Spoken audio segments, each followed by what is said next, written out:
চোর দরবেশ।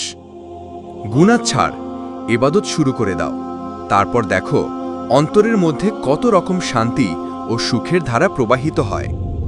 আল্লাহ পাকের ইবাদত এমন এক আশ্চর্য জিনিস যে অনিচ্ছা সত্ত্বেও যদি তা সম্পন্ন হয়ে যায় তবু তার সুফল পাওয়া যায়।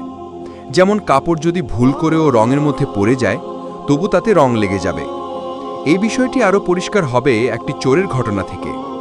এক বাদশা ছিলেন, তার ছিল এক পরমা সুন্দরী কন্যা। এক চোর সে কন্যার উপর আশেক ছিল, কিন্তু তাকে পাওয়া বড় কঠিন ব্যাপার ছিল। ঘটনাক্রমে একদিন সে চুরি করার উদ্দেশ্যে বাদশার ঘরে প্রবেশ করল। তখন বাদশা এবং বেগম তাদের মেয়ের বিবাহের ব্যাপারে আলোচনা করছিলেন। বাদশা বললেন, আমাদের মেয়ের বিবাহ দিব আল্লাহওয়ালা পরহেজগার লোকের সাথে। চোর এই কথা শুনে চুরি করা ভুলে গেল এবং বাদশার সিদ্ধান্তের কথাকে এক বিরাট গনিমত মনে করল যে তার প্রিয়তমাকে পাওয়ার সঠিক ব্যবস্থা জানা হয়ে গেছে, এখন পরহেজগার হয়ে যাওয়াই ভালো। বাদশার ঘর থেকে বাহির হয়ে সে এক মসজিদে গিয়ে বসল এবং রাত দিন আল্লাহর ইবাদতে মশগুল হয়ে পড়ল। ফলে তার খ্যাতি চারিদিকে ছড়িয়ে পড়ল যে একজন খুব বড় দরবেশ এসেছেন। এদিকে বাদশা তার শাহজাদের বিবাহের পাত্র খোঁজার জন্যে লোক লাগিয়ে দিলেন।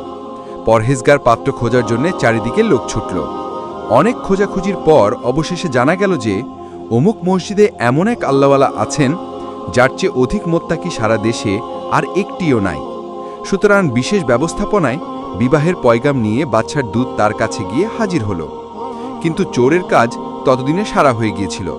আল্লাহর ইবাদতের শান্তিতে তার অন্তর এত ভরপুর হয়ে উঠেছিল যে রাজকন্যা এবং 7 রাজার ধনও তার কাছে তখন তুচ্ছ মনে হতে লাগল। সে দূতকে বলল, আপনারা যান, আমার সময় নষ্ট করবেন না।